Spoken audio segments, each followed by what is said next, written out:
una imagen, ¿no? Que están como mirando el universo, ¿no? Y uno le dice al otro, sí, es cierto, es un espectáculo imponente, sobrecogedor, que lo empequeñece a uno.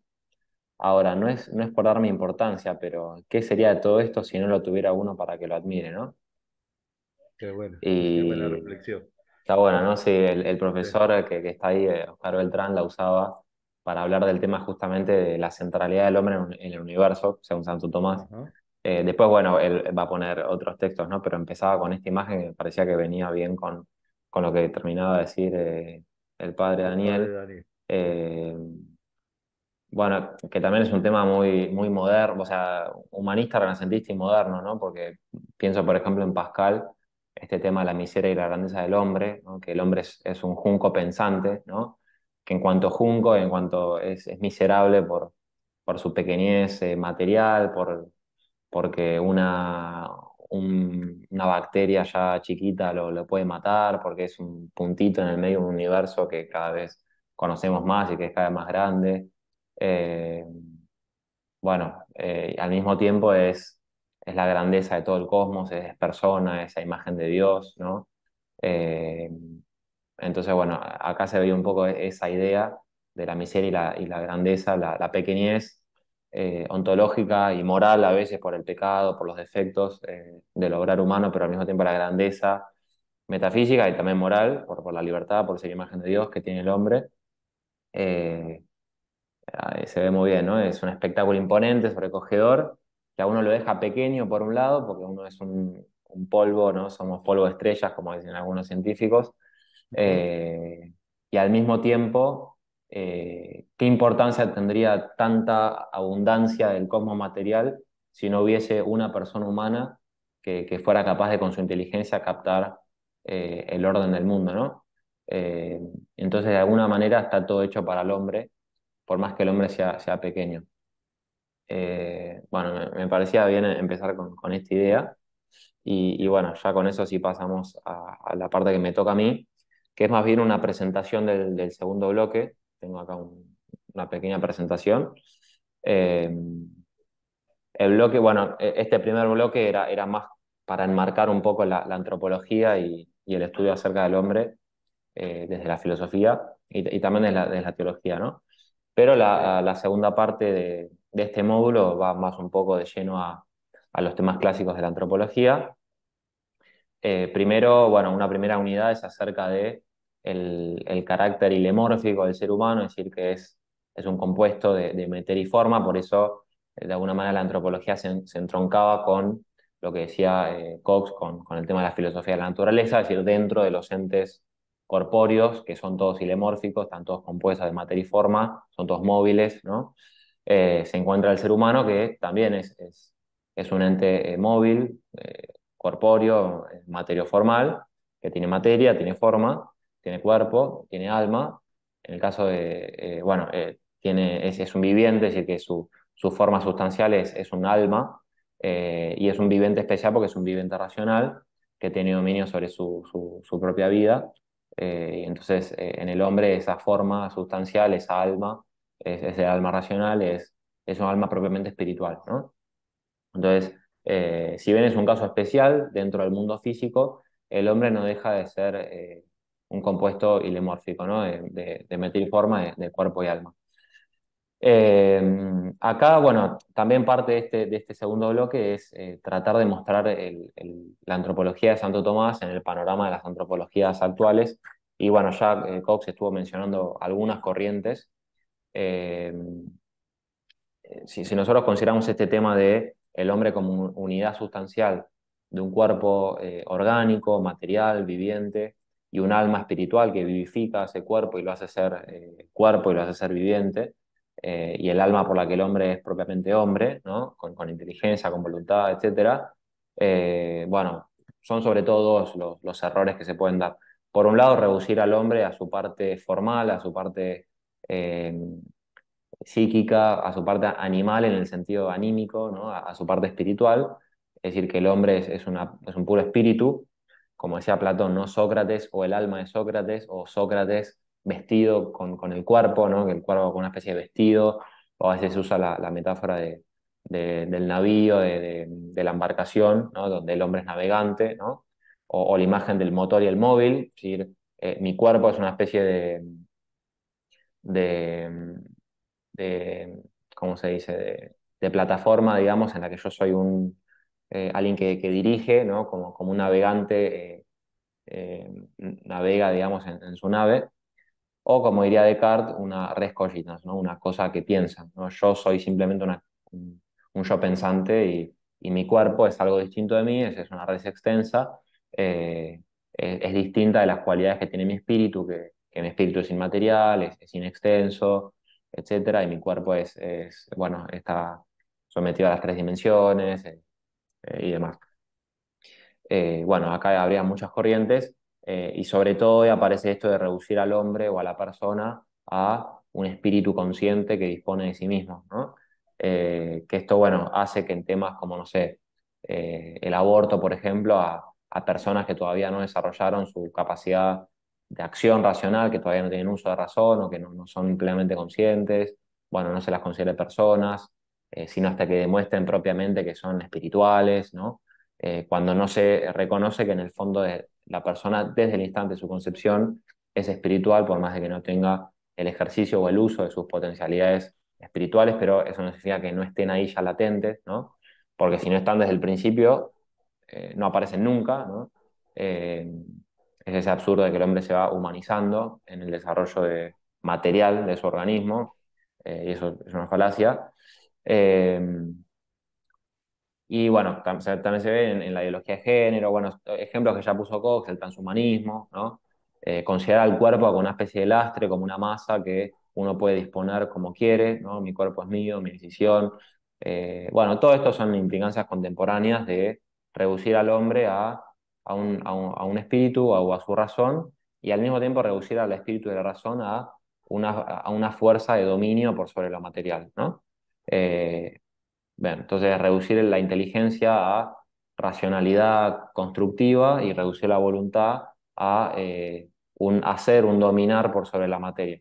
Cuando en realidad lo propio de la razón es recibir la realidad, ¿no? Entrar en contacto intuitivo con las esencias de las cosas que el hombre no pone, sino que descubre, sobre todo de sí mismo, es decir, la razón como descubrir quién soy, ¿no? Y a partir de ahí desarrollarme de acuerdo a lo que soy y no transformarme con el capricho que yo quiero, y al mismo tiempo la voluntad, en su sentido más profundo, es esa capacidad afectiva de ser afectado justamente por el valor de las cosas, ¿no? En contra de toda primacía así de la praxis irracional. Por otro lado, también hay ideologías que muchas veces son hasta compatibles y tienen más de lo que se parece que lo que se diferencian con lo que acabamos de describir, que son las antropologías más corporalistas, materialistas, que reducen al hombre a su dimensión física, a su dimensión orgánica, el hombre como un animal más, quizás más evolucionado, quizás más sofisticado, pero en última instancia reductible a su cerebro, a su dimensión física, a cuestiones corpóreas, ¿no? Es muy, muy usual, por ejemplo, que científicos digan que, no sé, el amor no es otra cosa que ciertas luces en el cerebro que se prenden, o que el conocimiento no es otra cosa que, bueno, la percepción sensible de estímulos físicos, de información que me viene de la realidad y nada más, y no hay inteligencia, o en todo caso esa inteligencia es una especie de ordenadora simplemente del dato sensorial y nada más, es decir, que el hombre solo conoce lo particular, sensible, concreto, contingente de la realidad y no puede conocer las esencias universales de las cosas. Bueno, acá se mueven los nominalismos, los materialismos, empirismos, y esto obviamente tiene consecuencias éticas, ¿no? Porque toda idea de ser humano implica una idea de qué es realizarse como ser humano, y entonces si yo pienso que el hombre es un ser puramente animal material, como el animal encuentra su realización en la satisfacción inmediata de su instinto, de su supervivencia, de su conservación, que se realiza sobre todo con los bienes placenteros del tacto, como dice Santo Tomás, es decir, la comida, la bebida y el sexo, se va a reducir la vida humana a, bueno, una especie de confort físico, de bienestar material, temporal, tener un buen trabajo, ganar bien y nada más. Eh, entonces, bueno, siempre se trata de reduccionismos, es decir, algo de bueno tienen todas estas cosas, eh, porque es cierto que el hombre es animal, es cierto que el hombre puede transformar la realidad, es cierto que puede con la técnica, bueno, cambiar las cosas, incluso cambiarse a sí mismo. El tema es, bueno, digamos, agarrar estos elementos y absolutizarlos en una comprensión así total, cuando en realidad son aspectos parciales de un tema que es mucho más amplio, ¿no? El ser humano es mucho más amplio, no se reduce a esto. De hecho, lo que tienen en común estas dos posturas también es, de alguna manera, tratar de comprender absolutamente al hombre cuando, como decía Pascal, ¿no? El hombre sobrepasa absolutamente al hombre, ¿no? Es decir, el hombre es un misterio eh, que nunca se puede agotar. Como decía San Agustín, ¿no? Me convertí para mí mismo en un grave problema. Es decir, se da la paradoja de que el hombre, por un lado, es, o cada uno es respecto de sí mismo, la realidad más cercana que tiene, y de alguna manera lo que más uno debería entender, y al mismo tiempo es quizás de alguna manera lo más difícil de entender, ¿no? Es decir, quién soy yo, qué es el hombre, de alguna manera es lo que más nos cuesta, ¿no? Esa especie de cercanía ontológica que tenemos con nosotros mismos implica paradójicamente una especie de lejanía nociológica y también afectiva, ¿no? De hecho, Píndaro dice, sé lo que eres, ¿no? Sé lo que eres. Bueno, es una expresión paradójica, ¿no? Porque se nos impera a ser lo que somos, o sea, se supone que ya soy lo que soy y de una manera un tanto extraña, al mismo tiempo yo no soy realmente lo que soy o lo que profundamente debería ser o lo que yo podría llegar a ser, a realizarme, ¿no? Y entonces se me impera, se me ordena a ser quien soy, ¿no? Entonces también el hombre está lejos de la plena imagen de sí mismo, ¿no? Bueno, todo esto está como presente en este tema de lo antropológico, ¿no? Del hombre como, como un misterio.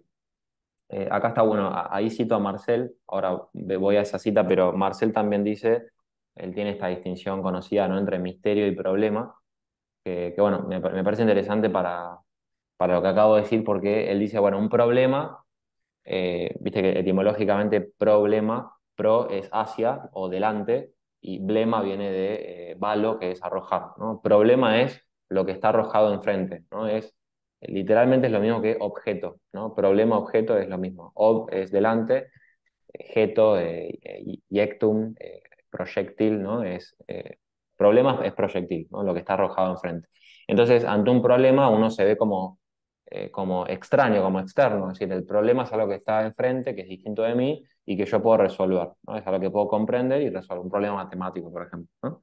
El misterio, dice Marcel, en cambio, eh, es una especie de problema, pero subjetivo en ese sentido. Es decir, es un problema en el que yo estoy involucrado. Es algo como que yo estoy dentro de la misma pregunta y que en última instancia no se resuelve. El misterio siempre queda más por decir, nunca se termina de agotar, ¿no? Bueno, en ese sentido, el ser humano es para sí mismo más que un problema que puede resolver con algunas fórmulas, ¿no? Con alguna antropología o lo que sea, cualquier antropología se queda corta ante el misterio de la realidad misma del ser humano, ¿no? Por eso, bueno, el proceso del autoconocimiento y del amor de sí mismo y de realización del propio yo, etcétera, siempre va a ser así como exponencial y es tarea de toda la vida, ¿no? Conocerse y darle vuelta a estos temas y reflexionar en quién es el hombre y sobre todo en esta época que es tan antropológica, ¿no? Hoy en día quizás los grandes temas son los temas antropológicos, ¿no? Bueno, entonces, en esta, en este extremismo, digamos, de espiritualismo y corporalismo, está esta idea aristotélica tan realista de el hombre como cuerpo y alma, ¿no? Fundador de FASTA, ¿no? El padre Fogger decía corpalma, ¿no? Una sola palabra, ¿no? Corpalma. Eh, por eso, bueno, ahí lo citaba Marcel, esto de que yo soy mi cuerpo, es decir, yo no tengo cuerpo, el cuerpo no es algo que tengo, o yo no puedo decir yo y mi cuerpo, porque cuando yo ya digo yo, en ese yo ya está incluido mi materialidad, porque es parte de ese yo de quién soy, ¿no? El cuerpo es parte de quién soy yo, o es una de las totalidades que me hacen a mí, ¿no? Además de mi alma. Entonces, si bien yo no soy solamente mi cuerpo, yo soy mi cuerpo, ¿no? Y algo más que mi cuerpo también. Lo mismo vale para el alma, es decir, yo soy mi alma, no es que tengo alma, o el alma es una especie de, como decía Skinner, que él criticaba la idea de hombre interior o de alma en este sentido. El alma no es una especie de hombrecito interno que yo tengo dentro que me domina, sino que yo soy mi alma, ¿no? Y cuando veo una persona, por ejemplo, o cuando saludo a alguien con la mano, no estoy saludando simplemente, no estoy moviendo simplemente un pedazo de carne, sino que estoy moviendo una mano animada, ¿no? Es decir, estoy moviendo un alma de alguna manera, ¿no? O a un cuerpo animado, ¿no? Entonces hay una profunda integración, armonía, interpretación entre alma y cuerpo en el ser humano y esto está súper claro en la antropología de Santo Tomás, ¿no?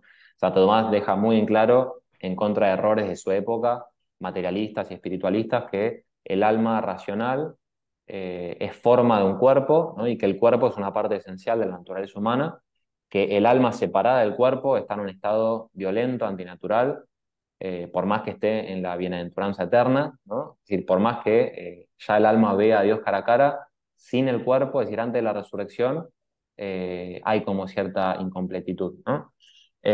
Por eso el alma separada no es persona para Santo Tomás, sino que es el alma de una persona o parte de una persona en todo caso, pero no es la totalidad de la persona. Eh, y lo mismo puede decirse, bueno, y también dice Santo Tomás, el alma con el cuerpo es más semejante a Dios que el alma separada de él, ¿no? Es decir, un alma puramente espiritual refleja más imperfectamente lo que Dios piensa del hombre que un alma unida al cuerpo, ¿no? Esto lo dice Santo Tomás textual en el De Veritate, y es una cita que aparece en Piper, ¿no? En El ocio y la vida intelectual, eh, y que se relaciona con lo que decía Cox, ¿no? Si el ser humano es uno de los reflejos más nítidos de la perfección divina, ¿no? Porque es imagen y no solamente semejanza remota, vestigio del creador, entonces refleja más a Dios en la medida en que más realiza su naturaleza, ¿no? Y lo propio de la naturaleza humana es ser corporal también, además de animal, ¿no? Bueno, y hay un montón de pasajes de Santo Tomás donde muestra eh, que el alma sin el cuerpo estaría incompleta, ¿no? Bueno, el otro día vi una conferencia del padre Izquierdo que se puede encontrar en YouTube, que se llama Los tres hombres en Santo Tomás o Los tres hombres según Santo Tomás, algo así. Estaba buena, me pareció interesante. Él dice que se pueden distinguir como tres hombres, ¿no? Obviamente hay un único hombre, ¿no? Pero bueno, como tres maneras de enfocar la antropología. Uno es el hombre esencial, es decir, ver al hombre como estáticamente, cuerpo y alma, que es un poco lo que acabamos de ver. Otra es el hombre histórico, que es un poco este tema de la actividad humana, es decir, el hombre en su desarrollo de esa naturaleza, se podría decir el hombre de la segunda naturaleza, viste que para Aristóteles las virtudes son segundas naturalezas, ¿no? Eh, Actos segundos, ¿no? Actividades, a diferencia del hombre esencial, que sería de la naturaleza primera, de cuerpo y alma, del acto primero de ser, ¿no? La forma que da el ser.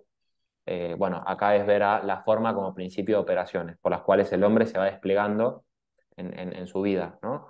Es un ser en desarrollo, es un ser abierto hacia otros que va incorporando perfecciones, hábitos, etc. Y el tercer hombre es un hombre más sobrenatural, digamos así, más teológico, el hombre de la filiación adoptiva, el hombre que llega hacia Dios a través de la humanidad de Cristo, ¿no? El hombre cristiano, podemos decir así también, que bueno, sería lo propio de una antropología teológica que a la luz del misterio de la encarnación del Verbo, donde el Verbo asume una naturaleza humana perfecta, aunque con defectos, ¿no? Porque es un cuerpo apacible, un cuerpo mortal, etcétera. Bueno, le muestra al hombre cuál es su imagen plena, ¿no? Es decir, en Cristo está ecce homo, ¿no? Es decir, he aquí el hombre, la imagen cabal de lo que es ser un hombre. Es decir, no hay persona humana o no hay ser humano más perfecto que Cristo en cuanto que hombre, ¿no? Y por eso Él es camino para el ser humano de tender hacia Dios, como toda esa es la tercera parte de la suma de Santo Tomás, ¿no? De hecho, en la ponencia o en la charla, este padre dice que esa es un poco la estructura de la suma, ¿no? En la primera parte está la antropología estática de Santo Tomás, cuando él trata el tratado de la creación y habla después de los ángeles y después del mundo material, habla del ser humano, que es una mezcla de espíritu y cuerpo. En la segunda parte de la suma es toda la parte del hombre como imagen y semejanza de Dios, que es dueño de sí mismo y a través de sus acciones se va desplegando en orden a alcanzar la felicidad, la bienaventuranza eterna, que es el fin de la vida humana, ver la esencia divina, ¿no? Y la tercera parte de la suma, que es de Cristo, es en cuanto que Cristo, que en cuanto que hombre es camino para nosotros de volver hacia el Padre, ¿no? Y entonces, a través de los misterios de Cristo, que nos llegan a nosotros también a través de los sacramentos, por eso la tercera parte de los sacramentos, el ser humano va, bueno, adquiriendo la perfección sobrenatural, se va configurando con Cristo, va haciéndose de alguna manera más plenamente humano y alcanza eh, su felicidad eterna, ¿no? Bueno, entonces este sería como ese segundo momento más operativo acerca de la acción, ¿no? Entonces, acá, bueno, sería un tema largo para desarrollar, pero bueno, el alma es aquello por lo que el hombre es hombre, ¿no?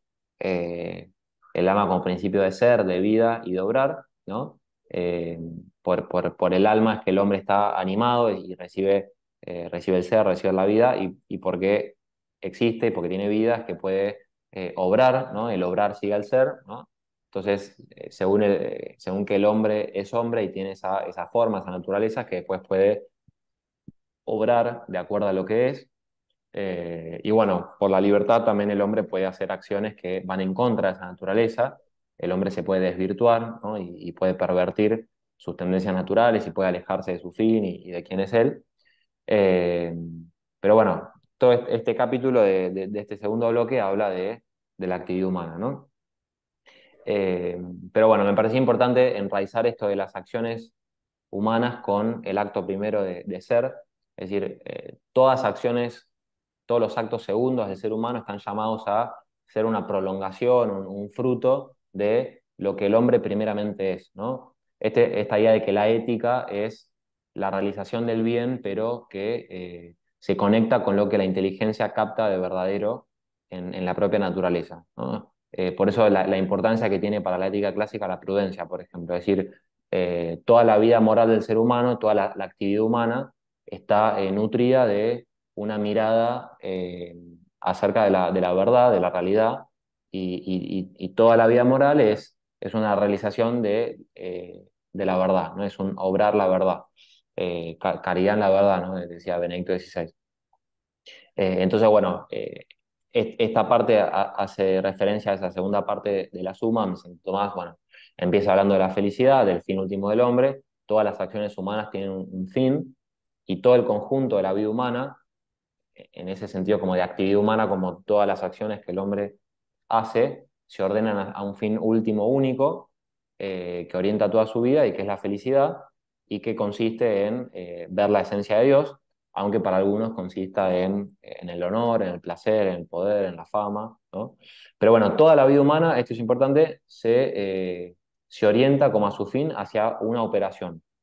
La perfección de una cosa está en su operación perfecta, ¿no? Lo que Aristóteles llama el ergon, ¿no? El ergon.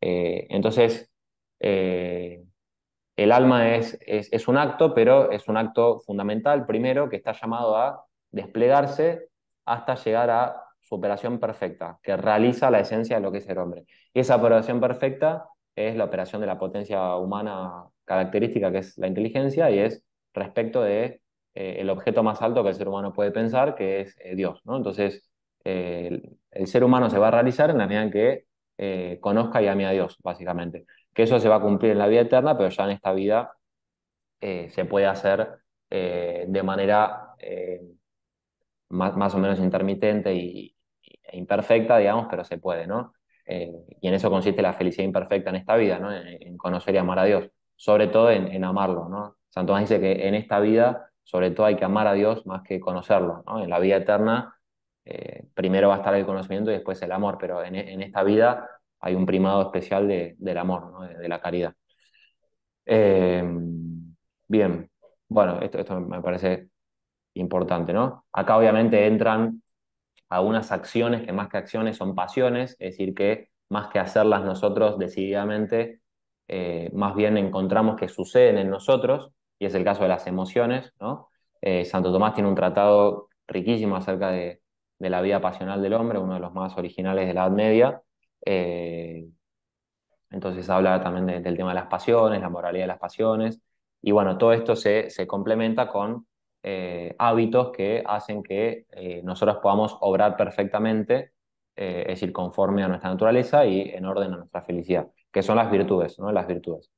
Y también en terreno sobrenatural, la gracia, ¿no? Que eleva la naturaleza y le permite al hombre realizar acciones sobrenaturales conformes a esa naturaleza divina que participa por la gracia y al mismo tiempo le da virtudes que también elevan la naturaleza humana para que actúe bien en orden a Dios, ¿no? Que son las virtudes infusas, las virtudes teologales y también morales, ¿no? Entonces hay todo un organismo antropológico sobrenatural que se fundamenta en la gracia y se desarrolla con las virtudes infusas y sobre todo también con los dones del Espíritu Santo, ¿no? Que son muy importantes. Eh, los dones del Espíritu Santo son hábitos que disponen a las potencias humanas para que reciban con docilidad el impulso, las mociones de la misma persona del Espíritu Santo. Es decir, el cristiano con los dones es capaz de ser movido por encima del modo humano de obrar, es decir, por encima de su razón, por la misma razón divina, por el mismo Espíritu Santo que lo lleva como un soplo, como un viento a obrar la voluntad de Dios, ¿no? Eh, y por eso ese movimiento que me permiten los dones del Espíritu Santo, ¿no? Que me dejan ser movidos por el Espíritu Santo, hacen que yo pueda ejercer operaciones muy perfectas que ya me anticipan casi la vida eterna porque me unen muy inmediatamente con Dios, que son las bienaventuranzas, ¿no? Esas famosas 7 bienaventuranzas, para Santo Tomás son acciones, ¿no? Son acciones. Bueno, esto es importante, es más teológico, pero bueno, es importante. Bien, y por último, ahora ya es la hora, pero bueno, para el final, esta cuestión de la persona, que toda antropología, en última instancia, tiene que hablar de la persona más que el hombre o el ser humano, porque hombre o ser humano tiene que ver con qué somos, que es algo común a todos los individuos de la especie humana, pero el tema de la persona habla del cada quien, del singular, del nombre y apellido de cada uno, ¿no? Eso es lo que significa persona. Bueno, no puedo profundizar mucho más en este tema de la persona, pero bueno, Santo Tomás tiene también una, una noción muy profunda, metafísica, de lo que es la persona, que hoy en día también vale mucho la pena rescatar ante tantos ataques a la persona o ante tantos problemas también bioéticos, por ejemplo, o de otra índole. Es importante rescatar esto, ¿no? La persona como una sustancia individual de naturaleza racional, es decir, un individuo especial de la naturaleza humana que tiene una dignidad infinita, tiene un valor por ser quien es, que es creado especialmente por Dios, es decir, no, la persona no es una realidad que aparece como fruto de la materia o por la simple generación de nuestros padres, sino que en cada generación humana interviene especialmente el acto creador de Dios que pone ese alma que va a informar toda la vida de esa persona. eh, y Dios, dice Santo Tomás, es providente respecto de todas las cosas materiales en relación al hombre y al hombre por sí mismo, ¿no? Es decir, Dios provee al hombre por sí mismo y a las cosas materiales en orden a él, ¿no? Y entonces es la única criatura que puede dirigirse a Dios como un padre, como su felicidad propiamente hablando, porque el resto de las cosas propiamente hablando no son felices, ¿no? Y entonces, bueno, hay algo como de absoluto en cada persona, de incomunicable, de especial, por eso tienen este nombre, el de persona, y Santo Tomás dice que es lo más perfecto de toda la naturaleza, ¿no? Incluso incomparablemente más grande que todas las cosas materiales, ¿no? Bueno, esto es muy importante, ¿no? Pero bueno, este es un poco como el panorama de este segundo bloque. Eh, Acá, bueno, damos a unas pinceladas para que después cuando se trabaje, se lea y se vaya a toda la parte práctica se entienda mejor. Pero bueno, eso sería. No sé si hay alguna